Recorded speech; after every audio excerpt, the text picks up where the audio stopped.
Lekin aytdi, men olib berganimni hech kim bilmasin. Men olib berganimni hech kim bilmasin. Любой odam maqtangisi keladi, что mashina olganini Instagramga qo'ygisi keladi, to'g'rimi? To'g'ri.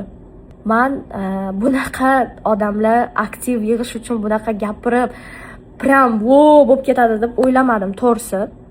Men mashina qo'yganimdan keyin ko'pchilik xalqlar meni yomon ko'rib qoldi. Iltimos qilaman, xalqimiz meni yomon ko'rmanglar. Uyim yonganini Alloh ko'rdi. Uyim yongan paytida men realni aytaman, qiyin vaziyatga tushganim rost edi. Anu kuni esinglardan men sizlarga hozir sanasi bilan qo'yib qo'yaman. Вот ketma-ket men obzor qilib qo'yib berdim uyimni. Remont уже bityapti deb, to'g'rimi? Xalqdan yig'ilgan pul 15 million. Menga Raisboy aka o'zlari 10 million berdilar. Общий 25 million bo'lyapti. Qaysi